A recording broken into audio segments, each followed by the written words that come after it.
Chris Watkin here with David COX, the CEO of Property Mark and ARLA. What are you hoping to get out of today?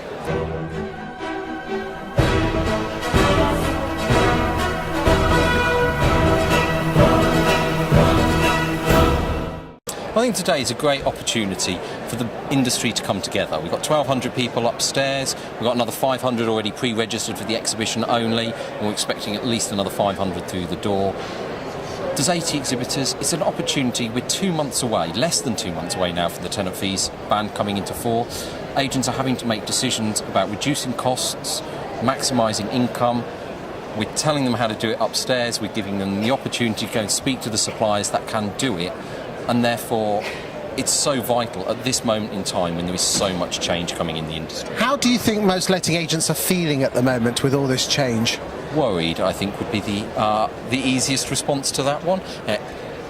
I cannot think of the last time there was such a massive legal upheaval in the industry. I'm really going back to the sort of Housing Act of '88 and the creation of the AST. This is the most fundamental change to the way the lettings industry operates in 30 years. And a lot have been worried that it's not going to happen. They've not been preparing enough. Because a lot of people have almost been thinking it's not going to arrive. Why do you think they've been putting their head in the sand? Well, I think that's exactly. They've been putting their head in the sand and hoping that it won't happen. Because our research suggests it's about 20% of agents' turnover, some more, some less. But that is a huge amount of money. The profit margin in most agencies is gone.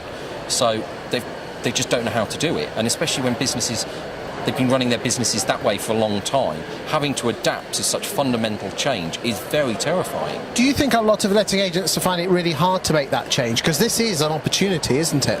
I think they are. And we usually get 60 to 80 people at a regional meeting. We've had up to 250 at some of them over the last few months because they know they now know that they've got to make the change by the 1st of June. But they don't know how to, so they're trying to absorb as much information from as many different sources as possible to be able to take back to their businesses for what will work with them. Because I suppose the most important aspect is there isn't a silver bullet. There is no one-size-fits-all. We can't stand on a stage and say, if you do this, this, this, this and this, you will be fine. Because every business operates differently. Every business has its unique selling point. So we can't tell them, they've got to work it out for themselves. We can give them the tips that they can look for.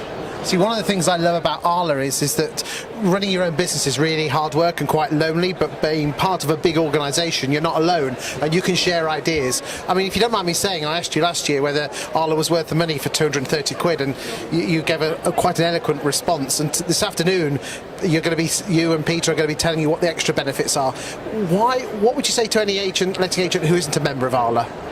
So, today we have launched our Tenant Fees Toolkit to help agents with the legal aspects of the ban. Now, it contains 37 different documents, fact sheets and videos, but it probably would save an agent £1,000, £2,000 in legal fees because they need the legal documents for when the ban comes in. We've written them for our members. They literally just need to download them, add their letterhead and off they go. Now, if you're not a member, you're going to have to pay for that money and you're going to have to pay for the document, so it will cost you significantly more. And you've just mentioned the coming together. One of the things I've asked agents to do today is share their experiences and their stories, because when I'm going to government, I use the term a picture paints 1,000 words. If I can say, well, this happened to this agent and this happened to that agent, that is much more powerful than our evidence suggests. It's what Shelter does quite effectively. Let me introduce you to, she had this problem. It's all about stories, because that's the way humans communicate. Exactly. David, it's been really, really good meeting you, and good luck this afternoon. This is Chris Watkin at the ARLA Conference with David COX, top man of Property Mark and ARLA. Thank you. Thank you.